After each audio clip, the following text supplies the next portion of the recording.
Buffalo is going to win it both. The Bills make it run. Kick your heels up and down. Let's see why the Buffalo Bills are en route to the playoffs.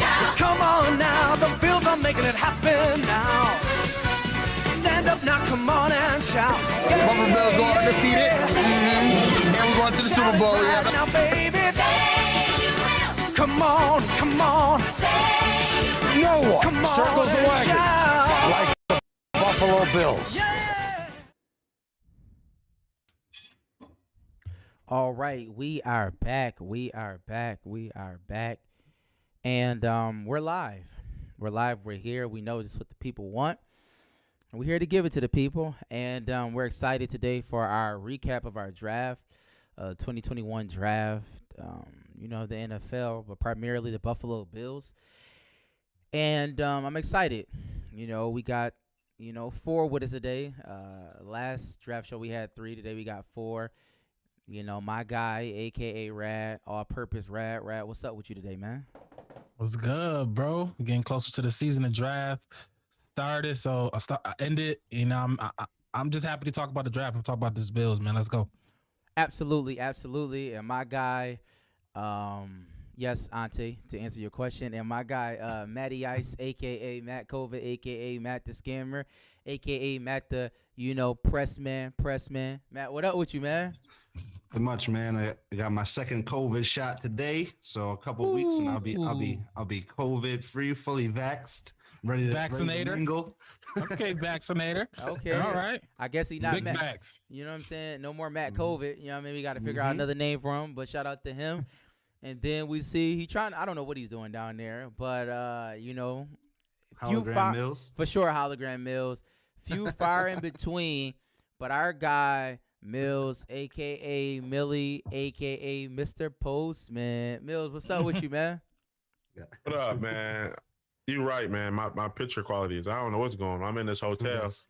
You said postman. I'm doing some poster work. I'm in this hotel. The lighting ain't that great, but I'm glad to be here with the fellas, man. Yeah. Glad you're here. Got them in the comments. Got Red Hulk, Ante.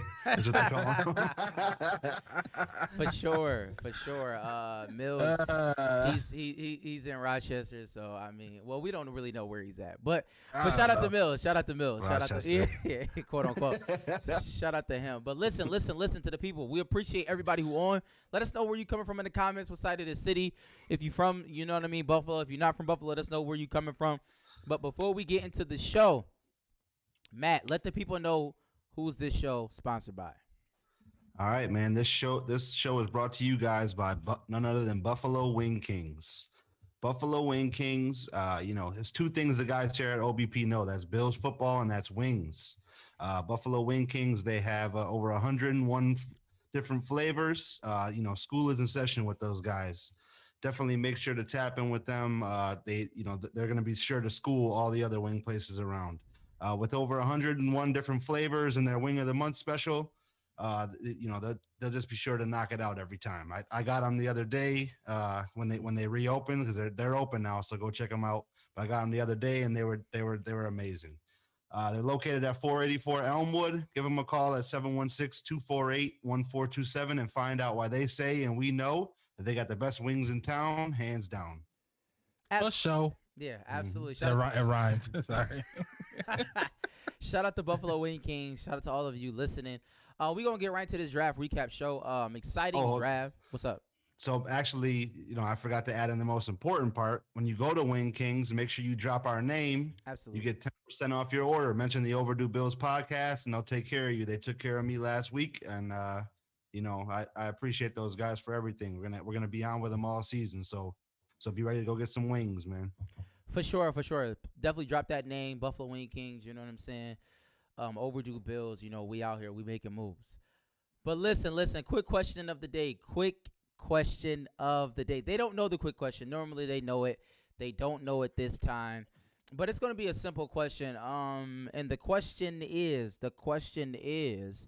what player did the Bills not pick that you wanted?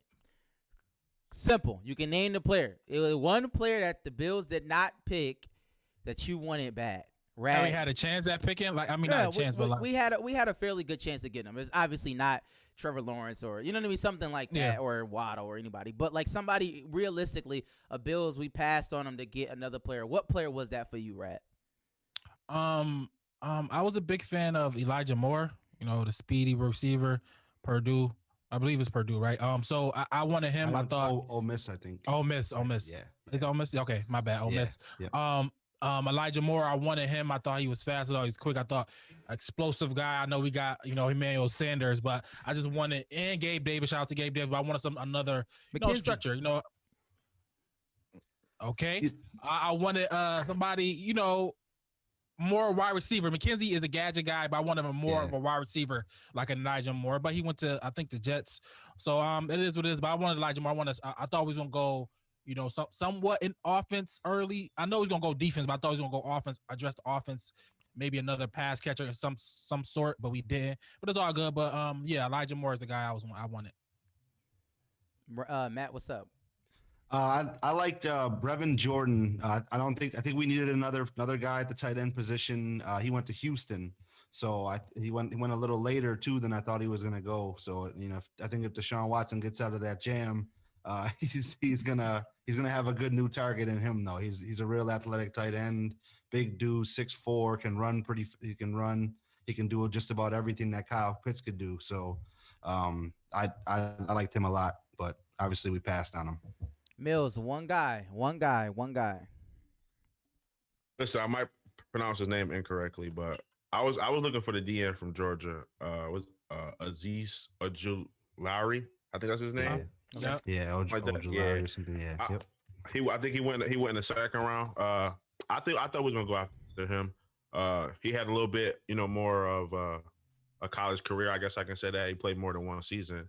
And he was dominant in what he did. I think he led his team in sacks and tackles for losses and everything like that. Physical player. And I just thought we'd go after somebody that we actually saw play a lot more than what we did. Interesting. Because realistically, the reason why I asked that is because we did our own mock drive. It's on the Facebook page, Instagram. Look it up. We did our own Bills mock draft. And literally, I don't think one of our players got picked by the Bills. Not one of our players got picked by the Bills, which is, it is what it is, right? So obviously we don't have a career in picking mock draft. But I'm saying, like, nobody we thought the Bills either should pick or would pick was picked. And I don't know if that says a lot about us or says a lot about the Bills. But nonetheless, it is what it is. I guess that's what drafts are, and that's what happens. Shout out to Mills. I think Mills got the first 7, right? Did you get Mills? Of the regular draft. Right? The regular draft. Oh yeah. Yeah, like for sure. Yes. For sure. This is what I do. Oh, God. This is what I do, man. Guru Mills. I do stuff like this, man. So if y'all in the future, next year, draft picks, if y'all want some insight on the top 10 players that's gonna be picked, holler at me, man. I might make y'all a couple dollars, man. Yeah, well, that remains to be seen. But let's just get right into the draft. We don't want this to be a long show. We're just gonna recap it. But we like to start off with this segment about expectation versus reality, right? We know a lot of times in life it happens, but clearly in the draft it happened because none of our players was picked.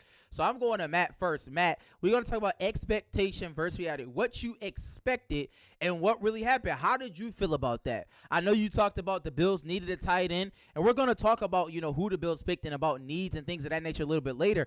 But let's just, can you talk about the expectation you had going in and what actually happened, and how do you feel about that right now?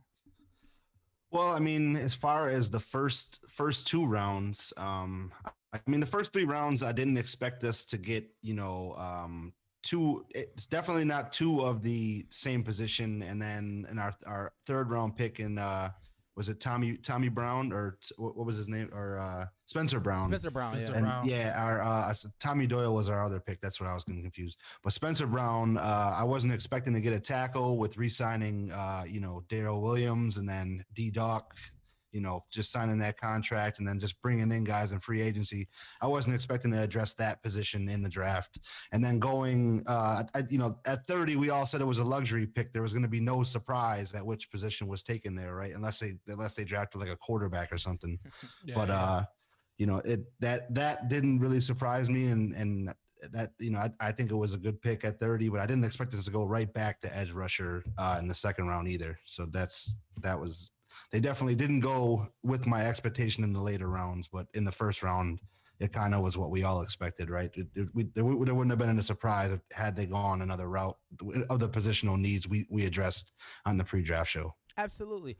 And I'm gonna go into Rad because I think Rad talked about when we went through kind of the therapy session about what Brandon Beane was thinking about going into the draft, and we talked about the defensive side and how important that was to him. So, Rad, with your expectation of defense kind of being on the mind of our GM Brandon Beane, did that fit the reality of what happened in the draft? We kind of went, heavy defense, heavy trenches, so to speak.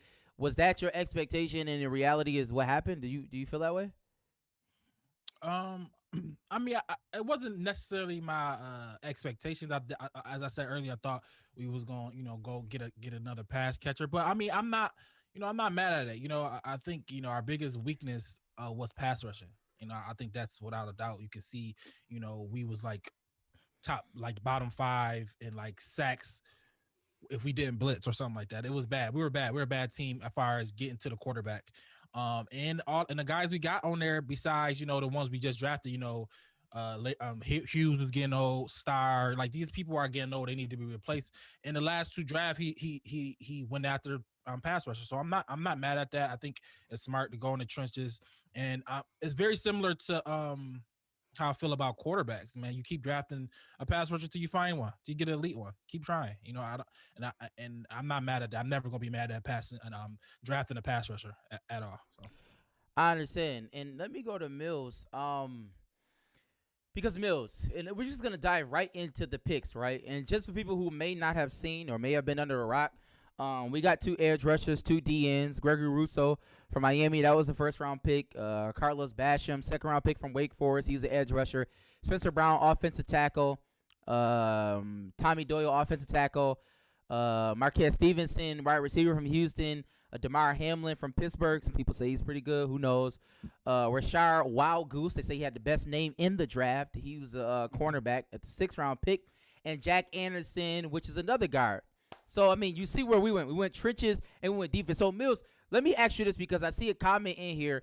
As far as the needs that we needed, right? And we had a pre-draft show. We talked about Brad did talk about a pass catcher. We talked about edge rusher. We talked about maybe even help on the linebacking core. We talked about, obviously, we had issues with running the ball, so I don't know if we were either going to go a running back or offensive line. We see what we did, the latter. So, Mills, can I ask you this? Do you believe that we addressed all of the needs that we had at the draft? I think so, because as you look back over last year, we were 1 game away from the Super Bowl, right? 1 game away. So, obviously, the players that we had in specific positions, played their role. They did what they had to do to get us, to where we got to. I think there was a little kinks that, had to be made to make us be stronger in those specific areas that we struggled in. Like Raz said, on the defensive side of the ball, getting pressure on the quarterback. And we addressed that this draft. Obviously, those 2 players probably aren't going to start. But as you saw, throughout the year that we rotated a lot on the front 4. We rotated a lot, especially in the interior with Sam Mint and Oliver, we took him out of the game a lot and put other players there to, fill that void.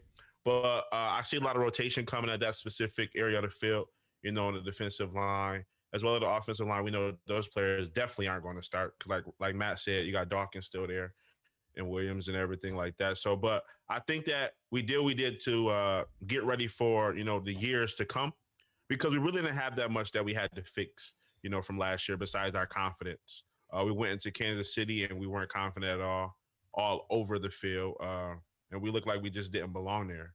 But I think with the confidence our players going to come back with this season, we really didn't have that many places that we needed to, address. But just to have those people there to have security is great. Matt, and I'll tell you, believes that we did address needs, right? Pretty much every need that we had. Yeah. So do you feel that way? Because you keep talking about this tight end. How do you feel about it? Well, I mean, if I guess what I'm just looking at, the depth chart now, right? We got Dawson Knox, who's not, a blow you away tight end, and we got, Tommy Sweeney, who hasn't really played. Jacob Hollister, who I guess he has a good rapport with Josh Allen. He was decent in Seattle. I don't know how I would have liked to have added a fresh face and an athletic guy, because the direction our offense went in, we have to have a tight end like a Kelsey or something like that if we want to measure up with the Chiefs of the world. We just don't have that in our tight end room right now, I don't think. Not at all. So I would have liked to have tried to throw something in like that. And then the biggest glaring thing to me that we didn't add anything to was linebacker. We just picked up the option on Tremaine Edmonds. We just re-signed Matt Milano, but after that, it's kind of, there's not like a everyday. I mean, AJ Klein is an everyday guy, but he's not like he's not going to play for much more of a long time. And I think we could have addressed a guy who could have played alongside those two every game in an earlier pick, because there was some quality linebackers out there, but that's just one. So to answer your question, no, I didn't think we addressed everything that we needed. We spent some earlier picks on more depth and more for the future, like Ante said.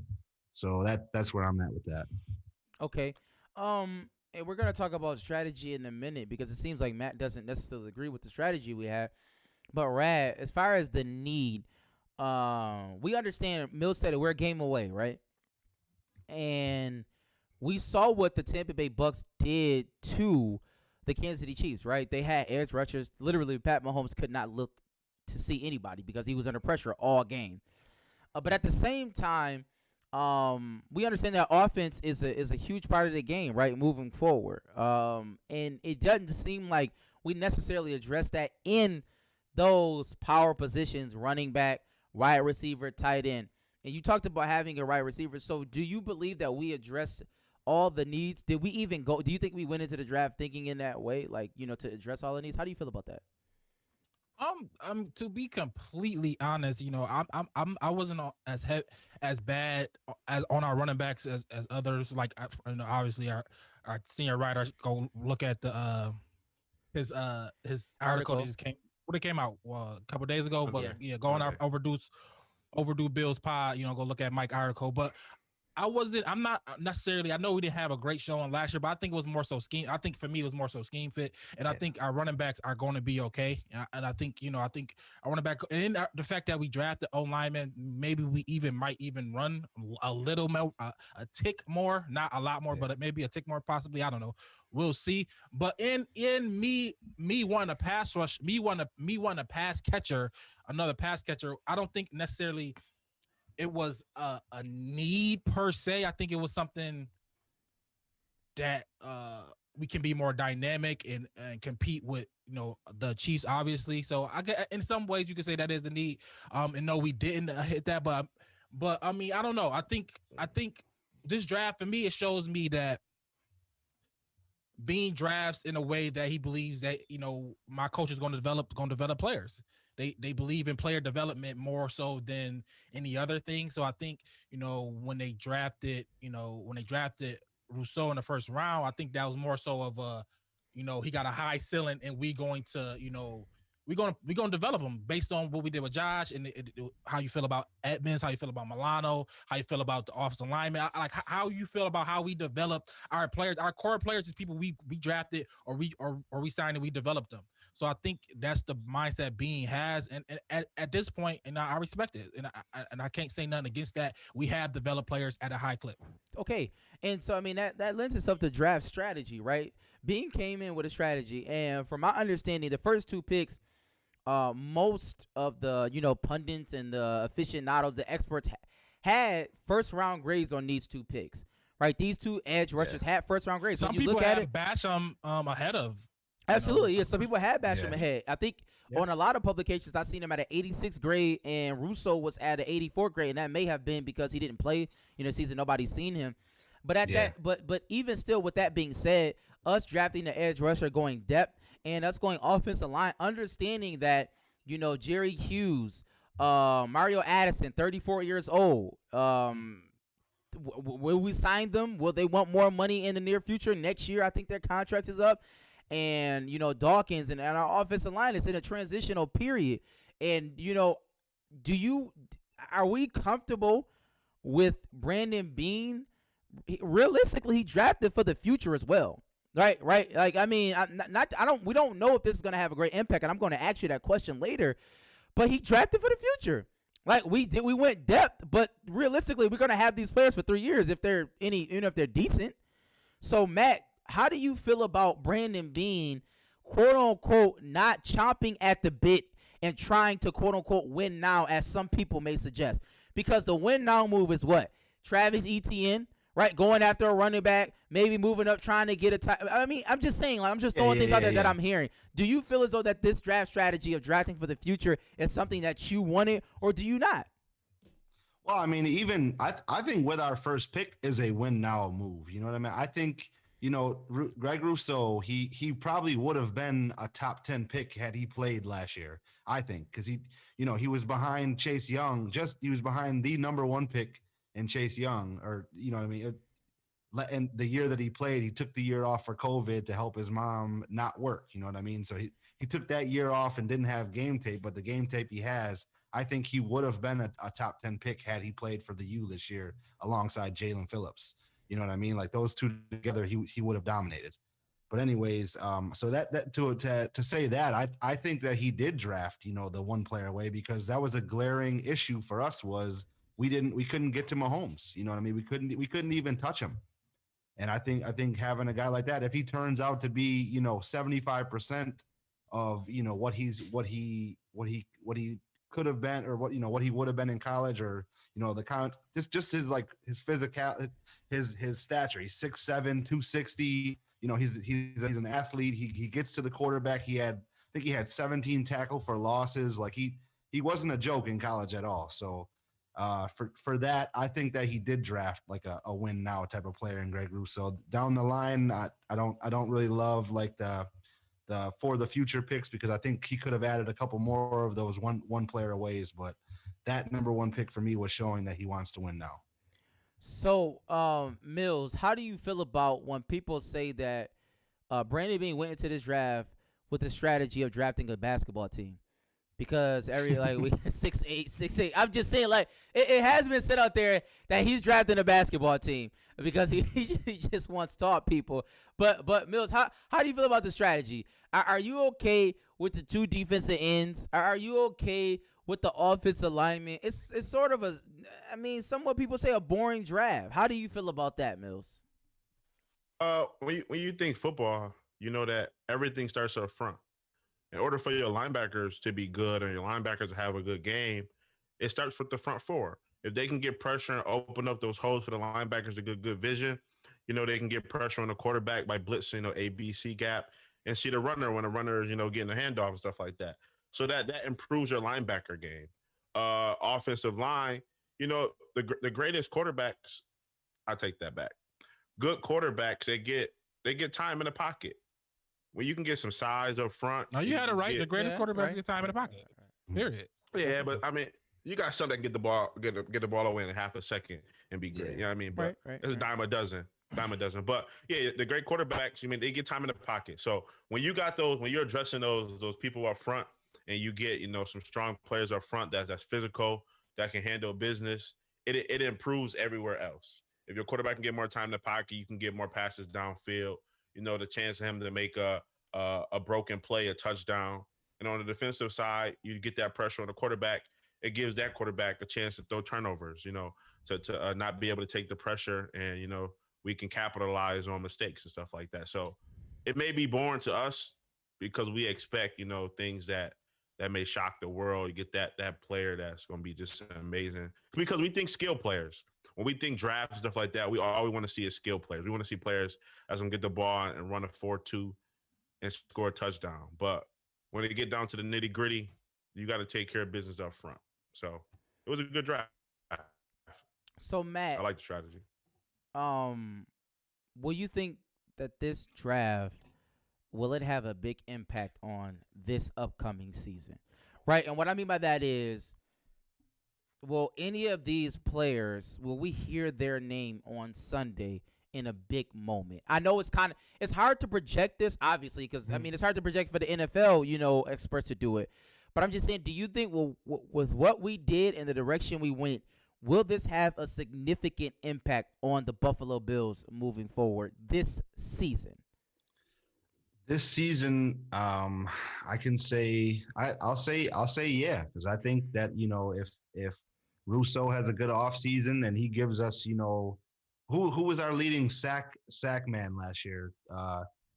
Hughes? Was it Hughes? How many? Like nobody was double digits, right? So if he comes in and matches that production, that's an immediate impact, right? If he has 5 or 6, that's a good year for a rookie defensive end, right? Mm-hmm. So if he comes in, that's a great immediate impact. Also, the receiver we drafted was also a really good punt and kick returner.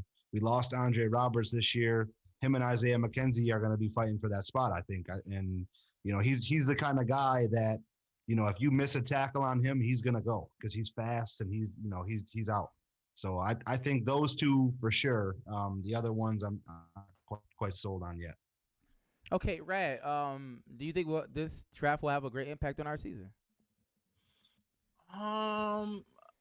It's tough. I think I'm not sure. You know what I mean? I think if I had to pick an answer, I would lean towards no, not really. Because Rousseau, he haven't played in the year. That's important. So the reps, he only has 1 full year of playing on top of that. So it's really a development, you know what I mean? And I don't want to come into the season and having to, count on him. You know what I mean? We got Addison, we got Hughes, like we said, Star coming back, so that should help as well. So I don't think any of these people we should count on next year, but so anything they give us is going to be a plus. I think now moving forward past that, yes, but this year I'm gonna say no. I'm leaning towards this year. I'm gonna say no. Mills, how do you feel? I agree with Rat. I say no as well. But I do like about Greg is he's interchangeable. Like he play a little inside, he play a little outside. So you can get rid of Ed Oliver if he's not giving you nothing, which he hasn't really given us much anyway. You can throw him on it. You can throw him on the inside. I'm gonna disagree with that, but it is what it is. Bro, he can put his hands up. That you take away the vision from the quarterback. His wingspan is crazy. He already 6'8". You know what I mean? So you're looking at probably a 7'5". Right there in front of your face. It's kind of hard to get that pass off across the middle. Like the DeForest Buckner type. You know what I mean? Especially with our linebacker core, like you said, Matt. Like we struggle covering the tight end, especially across the middle. So if you can get somebody with size like that, you know what I mean, that can disrupt, the passing game, it'd be great. Yeah, and then one thing I will add about the offensive linemen that we added, they're both really strong. Like I think they both bench over 500 pounds. They squat like 6. Like they're strong. So they want to add some type of component where we can help the run game get a push up front. Those guys can get interchanged in on like goal line packages or short yardage packages. And that's I don't know, that could be like a little impact too. Hopefully, I mean we've seen Weekend Warriors, we know those guys. We have, but these dudes they're drafted NFL players, not high school tryouts. Well, I hope so. Shout out to Kenny Blanchard. But Jurassic, man. Shout out to my guy Jurassic for sure. But let me ask y'all this real quickly because we're getting ready to get off the show because obviously we weren't the only team to draft and looking in our division. Some fireworks happened, I could say. Zach Wilson going to the Jets, just picking up an offensive lineman coming back into the draft. The Patriots getting Matt Jones.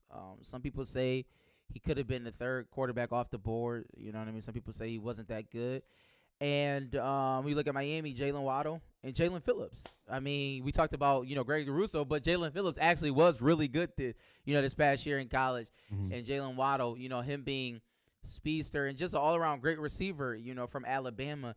So let me ask y'all this. Let me ask you this, Rat. With the moves that our divisional opponents made, how do you feel about those teams? Like, is it that they get an upgrade? Is it something to look at? Yeah, I think Miami, it's very interesting. I think their players, both of them are high impact this year type of talents. Right, Jalen Waddle, when you being compared, your NFL comparison is Tyreek Hill, that's a problem. You know what I mean? So that's what they compare him to, and so that's crazy. Jalen Phillips, a pass rusher that's gonna help them. Help to they already good defense with they 2 cornerbacks that they have. You know what I mean? So I think it's Tua or bust. If Tua I was high on Tua. I still believe in Tua. From I liked him in college and stuff like that. So if he just become who he was in Alabama, it's gonna be a problem. So I think Miami with the team they already had, we knew they was gonna have, had the potential to have a good draft because of how many picks they had, because of all the things they did. So I think Miami definitely is a team that I got my eyes on. Matt. Yeah, I mean, I think the Jets had a home run draft. I mean, with Zach Wilson is he's going to be the key and all that. If he's going to be the same he was in BYU. If he's half as good, then they'll be a lot better.